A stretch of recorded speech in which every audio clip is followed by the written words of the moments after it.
ओ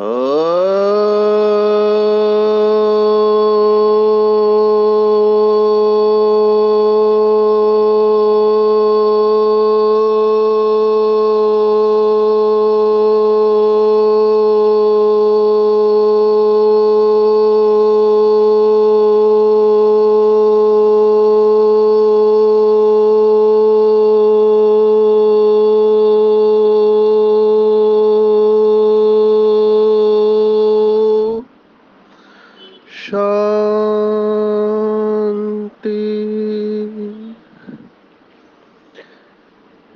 आज 17 नवंबर 2022 भारत में सद्गुरुवार है। Today is 17th November 2022 and it's Thursday in Bharat. आज की मुरली का जादुई रहस्य स्वयं को प्रेरणा देने के लिए magical secrets of today's Murli for motivating the self. आज की साकार मुरली बाबा ने हमारी स्मृति को जगाया है कि ये चक्र कैसे फिरता है। हम कैसे शुरुआत में महान थे, देव आत्मा थे, फिर धीरे धीरे हम कैसे उतरते आए और कैसे मतभेद हुए और कैसे शास्त्रवादियों से कल्प की आयु लाखों वर्ष बता देने के वजह से पूरा कंफ्यूजन हो गया है। तो हमको अभी ये कंफ्यूजन को दूर करना है और कैसे परमात्मा से प्राप्तियां हम कर सकते हैं कंबाइंड रूप से, ये सब बाबा ने बताया हुआ है। पहली पॉइंट मैं लेना चाहूंगा जो कल भी हमने देखी थी। बाबा इज कंसिस्टेंट, एक ही बात को गहराई में लेके जा रहा है। आप सबको पता हो कि कोई भी स्किल्स होती है, कौशल्य होता है, वो जब तक बार बार हम करते नहीं है, उसके अंदर मास्टरी नहीं आती है, तब तक उसका अभ्यास करना होता है। फिर वो चाहे किचन में रोटी बेलना हो या ऑपरेशन थिएटर में कोई ऑपरेशन करना हो या और कोई भी कौशल्य हो, अभ्यास से उसमें परफेक्शन आता है। तो हमको अभ्यास करना है बहुत काल का, और उसमें उस अभ्यास को दिल से करना चाहिए। उसमें इमोशंस, भावनाएं होनी चाहिए। और यही बात आज की मुरली में बाबा ने शुरुआत में ही कही है कि भक्तों में और बच्चों में क्या फर्क है। तो भक्त भी भगवान को याद करते हैं और बच्चे भी बाबा को याद करते हैं। फर्क क्या है? तो बहुत सारे फर्क है, लेकिन सबसे महत्वपूर्ण फर्क ये है कि वैसे तो जितने भी मनुष्य आत्माएं हैं परमात्मा के बच्चे हैं सभी, लेकिन कोई डायरेक्ट है, इनडायरेक्ट है। किसी ने भावना में याद करते हैं भक्त, यथार्थ परिचय नहीं है, और कोई ज्ञान युक्त, परिचय युक्त, यथार्थ याद करते हैं। तो प्राप्तियों में भी अंतर है। बाबा ने बहुत मुरलियों में कहा है कि भक्ति छाछ है और ज्ञान मक्खन है। तो छाछ और मक्खन में तो फर्क होगा ही। बाबा ने आज की मुरली में कहा है कई लोग सुबह उठकर हनुमान को या और किसी देवता को याद करते हैं, लेकिन उससे फायदा क्या है? करके थोड़े अच्छे रहते हैं, दुनियावी के हिसाब से उनके अंदर थोड़ी धारणाएं आ जाती है, लेकिन मुक्ति, जीवन मुक्ति में तो नहीं जाते ना। तो सुबह उठ के हनुमान या शिव को याद करते हैं और वो समझते हैं कि भगवान के गीत गाने से या महिमा करने से हम पहुंच जाएंगे उसके धाम। इच्छा तो उनकी वही होती है। अभी एक भक्ति मार्ग की आत्मा मुझे मिली जो शास्त्र पढ़ी है, तो उनका लक्ष्य क्लियर है। वो कहती है कि मुझे मुक्ति चाहिए, भगवान के साथ मिल जाना है मुझे, लेकिन हो नहीं रहा है। वो इम्पेशेंट हो रहा है, अधीर हो रहा है, उसका धीरज समाप्त हो रहा है। कहते हैं बहुत साल से मैं साधना कर रहा हूँ। थोड़ा उसको प्रकाश मिला है बाबा का 7 डेज कोर्स करके, लेकिन मुरली दिमाग में बैठती नहीं है, क्योंकि मुरली की भाषा अलग है, शास्त्रों की भाषा अलग है। भगवान ने कोई जो गीता गाई वो संस्कृत में नहीं गाए। अभी मुझे इनविटेशन आया है कि कुरुक्षेत्र में हर साल ये जो दिसंबर में पेपर्स मंगवाते हैं कि श्रीमद् भगवत गीता के ऊपर आपने कोई रिसर्च किया है तो वो पेपर हमको सबमिट करो। तो बेचारे केवल जिन्होंने संस्कृत पढ़ा है और जिनको संस्कृत आता है वही लौकिक श्रीमद् भगवत गीता को पढ़ के उसके ऊपर अपना मनन चिंतन करके अलग अलग विषयों के ऊपर अपना पेपर प्रेजेंट करते हैं। वो भी उनको क्या पता कि भगवान संस्कृत में गीता नहीं सुनाई है।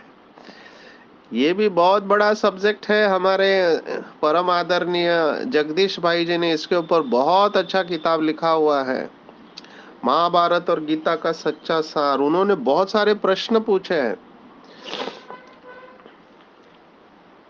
जिसका उत्तर इनके पास नहीं है, क्योंकि प्रश्न भी सटीक पूछे हैं, तर्क से पूछे हैं। किसी की भी बुद्धि इसको स्वीकार नहीं करेगी। आज मुझे भी लग रहा है कि आपको कैलकुलेशन जो आज बाबा ने बताया वो आपको बता दे। कभी कभी लगता है कि वही रमेश भाई की बात, हमारे आदरणीय रमेश भाई कहते थे तुमको पेड़ गिनना है या आम खाना है। तो कई बार लगता है कि ये सब कैलकुलेशन करके क्या करेंगे। तो फिर संकल्प आता है, बाबा कहता है कि सिद्ध करके बताओ। तो बहुत लोगों ने इसके ऊपर काम किया हुआ है। आज की मुरली में बाबा ने बताया है कि कैसे गलत कैलकुलेशन के वजह से लोग अज्ञान निद्रा में सोए हुए हैं। आज बाबा ने कहा कि वो समझते हैं कि अभी तक कलयुग में 40,000 वर्ष बाकी है। तो बाबा ने कहा अगर ये लाखों वर्षों का ड्रामा है तो कितनी लोक संख्या होनी चाहिए। एक सिंपल लॉजिक अगर लेके चले, लोक संख्या कितनी होगी अगर लाखों का है तो। अभी हम देख रहे हैं कि कहाँ कुछ साल पहले, माना कम से कम 200 साल पहले, ये जो लोक संख्या एक भाई ने मुझे भेजा कि वो कहते हैं कि 100 करोड़ थी पूरे विश्व की, और पिछले 200 वर्ष के अंदर कितना हो गया अभी, माना 600 करोड़ आत्माएं पीछे आ गई। आप सोचो, अभी 800 करोड़ है। तो इतनी लोक संख्या बढ़ी है। केवल अगर आप कहते हैं ये तो अभी 200 साल में बढ़ी है, अगर लाखों साल का ड्रामा है तो इतनी आत्माएं जाएगी कहाँ, और जन्म कितने होंगे, और राजाई कितनी होगी। तो ये कैलकुलेशन बुद्धि स्वीकार नहीं करती है। तो इसके लिए थोड़ा आपको कैलकुलेशन के बारे में बता रहा हूँ। जो पढ़े लिखे लोग हैं नोटबुक पेन लेके बैठ सकते हैं। हालांकि आज बाबा ने वो भी कहा है कि नोटबुक पेन लेके क्या करेंगे, क्योंकि शास्त्र तो बनाने नहीं है। क्योंकि बाकी धर्म वाले वो जो शास्त्र बनाते हैं पीछे वाले उनको पढ़ते हैं। अभी हम क्या कर रहे हैं, हम विश्व को परिवर्तन कर रहे हैं। इसके बाद शास्त्र कुछ रहेंगे नहीं, प्रायः लोप हो जाएंगे। तो थोड़ा कैलकुलेशन आपको बताते हैं कि कैसे कंफ्यूजन है इस समय। तो जो आर्कियोलॉजिस्ट है जिसको पुरातत्वविद कहते हैं विभाग, तो वो कहते हैं कि आयन एज आज से 3,500 वर्ष पूर्व, उसके पहले कॉपर एज 3,500 से 4,000 वर्ष। फिर उन्होंने अलग अलग नाम दिए हैं। चाल्कोलिथिक एज 4 से 5,000 वर्ष, नियोलिथिक कहा है 5 से 8,000 वर्ष। फिर मेसोलिथिक कहते हैं 8 से 25,000 वर्ष, 8,000 से 25,000 वर्ष। फिर पेयोलिथिक कहते हैं 25,000 से 4 लाख वर्ष जब शुरुआत हुई थी। अभी ये हो गया पुरातत्व विभाग। फिर जियोलॉजिस्ट जो धरती को स्टडी करते हैं, भूगर्भ को स्टडी करते हैं, उनको भूगर्भ शास्त्री कहते हैं। उन्होंने कहा कि मैमल्स जो जन्म देने वाले हैं, सेनेजोइक एज था आज से 660 लाख वर्ष पूर्व, 660 लाख। फिर मेसोजोइक है 660 से 2520 लाख पूर्व। उसके पहले थे रेप्टाइल्स, माना जमीन पर सरकने वाले। फिर पोलियोजिक पेलियोजिक 2520 लाख वर्ष से 5420 लाख वर्ष। उसके पहले फिश थे, माना मछलियां थी, कीटक थे। तो ये जियोलॉजी वाले कहते भूगर्भ शास्त्री।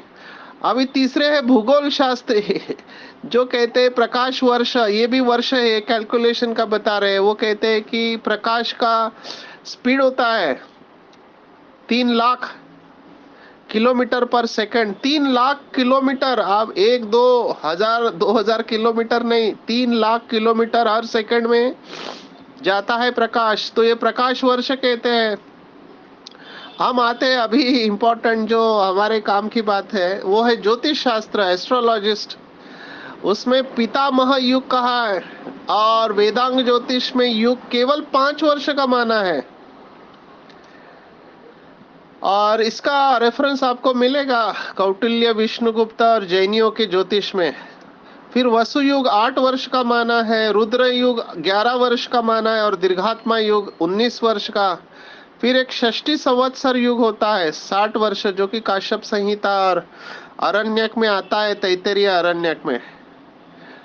और बाबा जो कह रहा है वो कहाँ से आया कैलकुलेशन, वो मैं आपको अभी बता रहा हूँ। ज्योतिष शास्त्र के अनुसार सप्तर्षि युग जो है 2700 वर्ष का, और वायु पुराण जो हमारे ज्ञान के साथ काफी मिलता जुलता है, उसके बारे में हम देखेंगे वायु पुराण।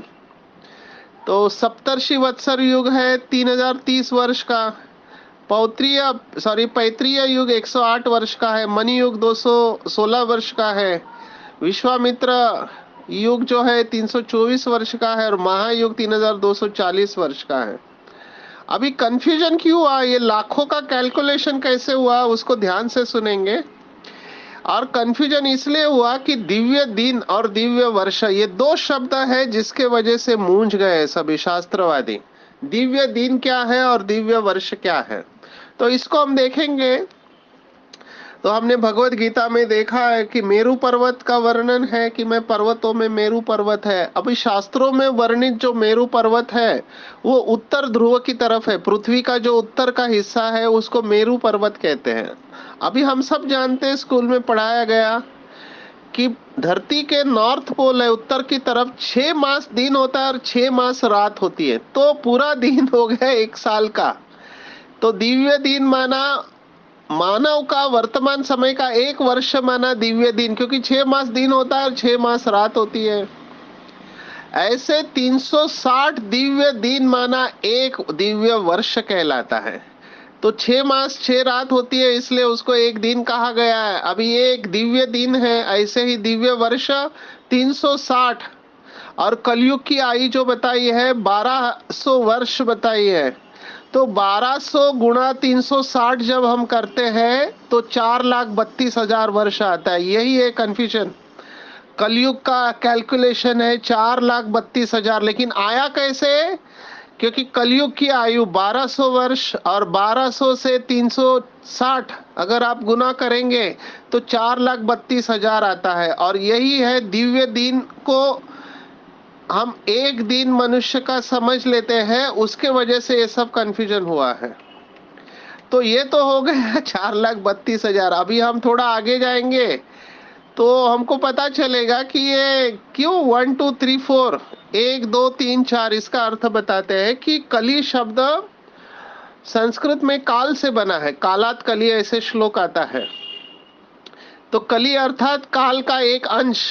कली शब्द का अर्थ एक भी है। जो पासे का खेल था महाभारत में वर्णन है, तो उसमें एक को कली कहा जाता है, प्रथम या एक। ऐसे ही द्वापर माना 2, त्रेता माना 3। तो कली 1 है, द्वापर 2 है, सॉरी त्रेता 3 है। तो ये वर्तमान काल गणना से गत काल की ओर जाती है, माना प्रेजेंट से पास की तरफ जाती है। तो ये बीते हुए समय को नापती है। एक्चुअली कंफ्यूजन क्या हुआ कि परमात्मा ने कलयुग के अंत में युग मान बताया, लेकिन ये शास्त्रवादियों ने कली की आयु बताकर उससे पहले ही काल भाग को युगों में बांट दिया। अभी जो बाबा ने ज्ञान दिया था वो तो लुप्त हो जाता है। तो ज्योतिर्विद्या या जो भी ज्योतिष शास्त्री है, उन्होंने युगे के इन नामों का प्रयोग करते हुए कली, द्वापर, त्रेता, ऐसे 1 2 3 4 ऐसे माना उस कैलकुलेशन में गया। तो वायु पुराण में स्पष्ट लिखा है कि सतयुग की आयु 4000 वर्ष है, त्रेता युग की आयु 3000 वर्ष है, और द्वापर युग की आयु 2000 वर्ष है, और कलयुग की आयु 1000 वर्ष है। तो 4 3 7 2 9 और 1 10। तो वायु पुराण के हिसाब से भी अगर देखा जाए तो ये चतुर्युग जो है ये 10,000 वर्ष का है। तो सतयुग, सॉरी कलयुग 1000, द्वापर युग 2000, त्रेता युग 3000 और सतयुग 4000। अभी ये युगों का मान मनुष्य वर्षों के प्रमाण है, अर्थात ये दिव्य वर्ष नहीं है। लेकिन कंफ्यूजन क्या हुआ, उसको दिव्य वर्ष समझने के वजह से ये लाखों में चला गया। तो मनुष्य ने जो 1200 इंटू 360 किया तो 4,32,000 आ गया। फिर इसके डबल करेंगे तो 8,64,000 द्वापर युग की आयु, त्रेता युग की आयु 12,96,000 हो गई, 96,000, और सतयुग की आयु होगी 17,28,000। तो इसी तरह से आप चारों को मिलाओ तो इसकी आयु लाखों वर्ष हो गए। और यहीं पे कंफ्यूजन है कि दिव्य दिन और दिव्य वर्षों की वजह से, नहीं तो इवन वायु पुराण में 10,000 वर्ष बताया है। अभी ये कैसे हुआ, इसको भी समझना है। बाबा ने मुरली में हमको क्या बताया कि बच्चे तुम 16 कला संपूर्ण होते हैं सतयुग में, त्रेता में 14 होते हैं, द्वापर में 8 कला और कलयुग में 4 कला, लास्ट में तो बहुत कम कला होती है। तो 4 8 12 और 16। तो मनुष्य ने युगों की आयु को 2 3 और 4 से गुणा किया है। तो 2 गुना 3 गुना और 4 गुना, 4 से 2 8, 8 से 12 और कलयुग, सॉरी सतयुग 16। तो 2 3 4 से गुना करने के वजह से इतना लाखों का कैलकुलेशन आया हुआ है। अभी इसमें प्रश्न क्या पूछे हैं, तो प्रश्न बहुत सारे आप पूछ सकते हैं, मैं शॉर्ट में करके धारणा के ऊपर आऊंगा। वायु पुराण में दिखाया है कि परशुराम 19वें त्रेता युग में हुए थे और दशरथ पुत्र राम 24वें त्रेता में हुए थे। अब इन दोनों में अंतर कितना हुआ, दिखाते हैं कि दोनों के बीच युद्ध हुआ। अगर सूर्य सिद्धांत के अनुसार त्रेता युग की आयु 12,96,000 वर्ष समझी जाए तो परशुराम और श्री राम के बीच 2 लाख से अधिक समय हो जाता है, 2 लाख से अधिक वर्ष। और कोई भी व्यक्ति इतना समय जीवित नहीं रह सकता, और ये तर्क से बाहर हो जाती है बात। इसलिए बाबा ने जो कहा है युगे युगे शब्द का प्रयोग किया है, इस युगे युगे शब्द को समझना है। वो समझते हैं हर युग में परमात्मा आता है, लेकिन इसको भी बहुत अच्छी तरह समझना कि भगवत गीता के 17वें अध्याय में युग शब्द को चतुर्युग के अर्थ में लिया गया, और उसमें बताया है कि सहस्त्र चतुर्युग का ब्रह्मा का दिन होता है, सहस्त्र चतुर्युग। तो वहां पे युग माना चतुर्युग कहा गया है। तो अगर 17वें अध्याय में युग शब्द का अर्थ चतुर्युग लिया है, तो हम यहाँ पे युग शब्द को कल्प में एक बार क्यों नहीं लेते हैं। तो जब हम कहते हैं युगे युगे माना चतुर्युग, माना 4 युग में एक ही बार आते हैं, तो ये बात सहज बैठ जाती है। तो ये सब कैलकुलेशन की बातें आज बाबा ने कही। थोड़ा मुझे लगा आप लोगों को बताएं कि कैसे दिव्य दिन और दिव्य वर्ष की वजह से कंफ्यूजन हुआ है। लेकिन बाबा ये सब बातें सुना के लास्ट में कहते हैं कि बच्चे तुम्हें बाप को याद करना है। आज की मुरली की कई सारी बातें भगवत गीता से आई हुई है, जैसे अभी 17वां अध्याय बताया या 8वां अध्याय में जो बात आई है, लेकिन आज का मुख्य बाबा ने जो बताया कि बच्चे, तुम्हें बाप के साथ रिश्ता जोड़ना है। जो कल भी हमने देखा था कि पिता समझ के उसको याद करेंगे तो पिता समझने से वर्षा आएगा। यहाँ पर थोड़ा स्पष्टीकरण देना चाहेंगे कि भारत ही एक ऐसा देश है पूरे विश्व में जहां पर भगवान को माता पिता कहते हैं। अभी आप क्रिश्चियनिटी में जाओ तो बाबा ने जो आज भी कहा है कि गॉड फादर कहते हैं, वो गॉड मदर नहीं कहते हैं, गॉड फादर कहते हैं। और हमारे इस्लाम के भाई कहते हैं वो मालिक है, हम उसके बंदे हैं, तो वो लोग मालिक कहते हैं। क्रिश्चियनिटी वाले गॉड फादर कहते हैं। बुद्ध और जैन धर्म वाले तो परमात्मा को मानते ही नहीं है, तो वहां वो प्रश्न आता नहीं है। अभी भारत वाले क्या कहते हैं कि तुम मात पिता हम बालक तेरे, त्वमेव माताश्च पिता त्वमेव। लेकिन उस भाव से बाप को साथ रिश्ता नहीं जोड़ते हैं। यहाँ पर भी बाबा के वही बच्चे आगे जाते हैं जो बाबा के साथ रिश्ता जोड़ लेते हैं कि वो मेरा पिता है और मैं उसका बच्चा हूँ। तो बाबा ने आज स्पष्ट कहा है कि जितना बाबा कहने से सुख फील होता है, उतना भक्तों को भगवान व ईश्वर कहने से फील नहीं हो सकता, क्योंकि वो कोई तो बहुत ऊंचा है। हमारी आरती भी है ना, आप सबने सुनी होगी, बाबा जिसको मुरली में कहते हैं कि वो लक्ष्मी नारायण के आगे जाके कहते हैं कि मैं मूर्ख खल कामी कृपा करो भरता। माना मैं मूर्ख हूँ, खल हूँ, माना बुरा हूँ, खलनायक हूँ, और कामी हूँ, कामी क्रोधी लालची। तो अभी कौन से बाप को ये अच्छा लगेगा कि आपका बच्चा आपके सामने आके ऐसा कहता है? और हमारा पिता तो पवित्रता का सागर, ज्ञान का सागर है, सर्वशक्तिवान है, इतना ऊंचा बाप, और मैं उसके सामने जाके कहता है मैं मूर्ख खल कामी कृपा करूं भरता। तो बाबा को ये बिल्कुल अच्छा नहीं लगता कि उसका कोई बच्चा उसके आगे जाके ऐसी बात करे।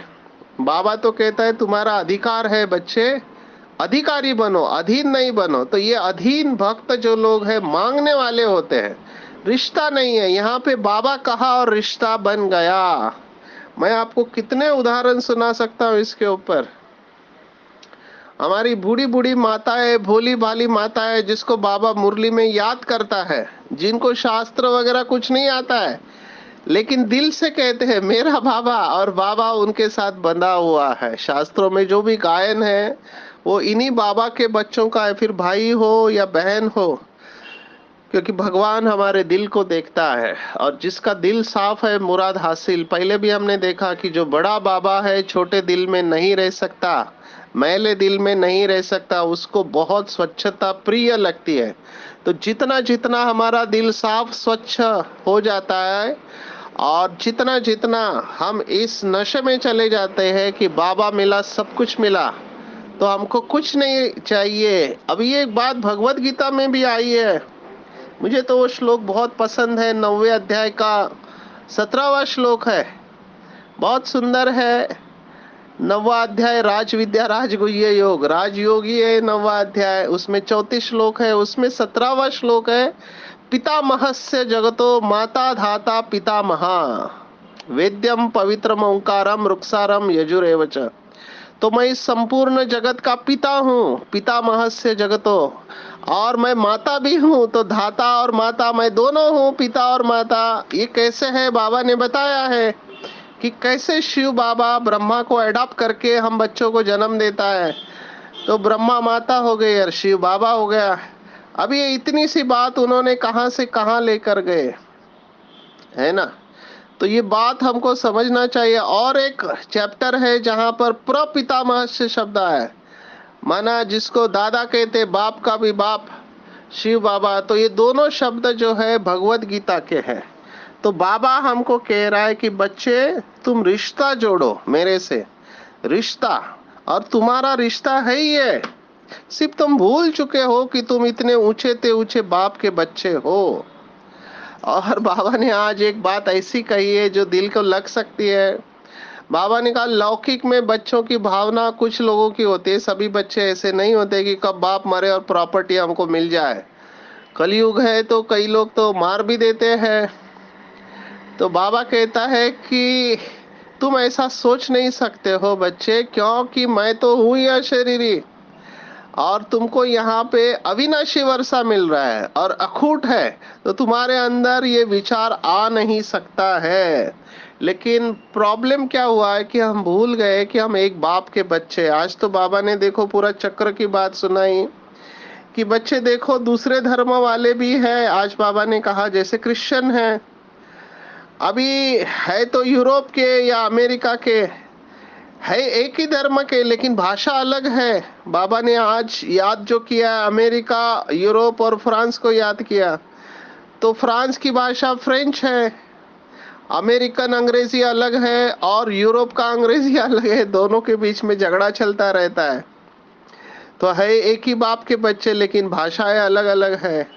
वैसे ही बाबा ने और एक उदाहरण दिया कि जैसे चीन है और जापान है, अभी है बुद्ध धर्म के लेकिन चीन की भाषा है चाइनीज और जापान की भाषा है जापानीज, दोनों भाषा अलग है। तो वृद्धि होते होते ये झगड़ा होता है, जैसे परिवार बढ़ते जाता है ना तो अलग होते जाते हैं, तो ये झगड़ा है और आपस में दुश्मन बन जाते हैं। इस समय आप देख रहे हैं चाइना और जापान दुश्मन है, कोरिया वाले हैं दुश्मन है। तो ऐसे ही बाबा ने उदाहरण दिया कि जैसे ये लोग एक ही धर्म के होने के बाद भी आपस में दुश्मन है, ऐसे भारत में भी ये जो बाहर से लोग आए हैं, बाबा ने कहा भारत को भी लड़ा देते हैं। बाबा ने स्पष्ट कहा कि भारतवासी लड़ते नहीं थे। अगर आप पूरी हिस्ट्री को देखो भारत की, तो भारत ने कभी भी दूसरे किसी देश के ऊपर अटैक नहीं किया है, क्योंकि हम भरपूर थे। हमको जरूरत ही क्या थी दूसरों को लूटने की? हमको लूटने के लिए पूरे विश्व से लोग आए, है ना। कहाँ ये गोवा, आज भी मैं गोवा को देखता हूँ तो गोवा में, गोवा जो राज्य है उसमें बहुत सारी जो जमीन है वो पोर्चुगीज के नाम पर है। तो पोर्चुगीज आए, आ, स्पेनिश आए, स्पेन के लोग आए, वो वास्को द गामा आया, ब्रिटिशर्स आए, वो मोहम्मद गजनवी आया, कितने लोगों ने लूटा है। तो उन्होंने देखा कि ये लोग बहुत प्यार से रहते हैं, तो डिवाइड एंड रूल, इन्होंने एक फॉर्मूला यूज किया है, दोनों में झगड़ा लगा दो, डिवाइड करो और रूल करो।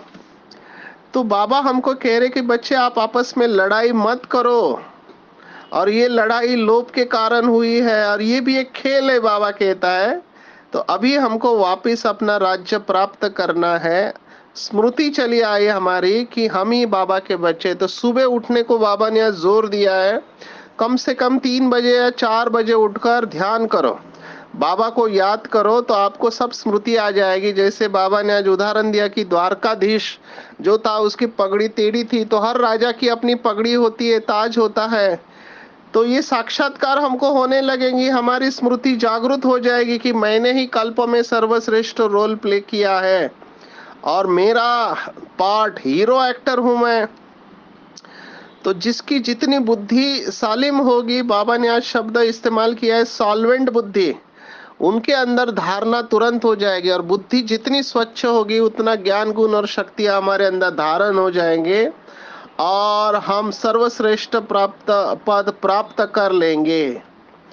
तो सवेरे सवेरे उठने को अंडरलाइन किया आज बाबा ने, पक्की आदत डालनी है, बाबा से सच्चा लव रखना है। और विशेष आज बाबा ने बताया कि ये जो अकेलापन आता है, ये अकेलापन और एकांत, ये दोनों अलग बातें, अलोननेस एंड सॉलिट्यूड।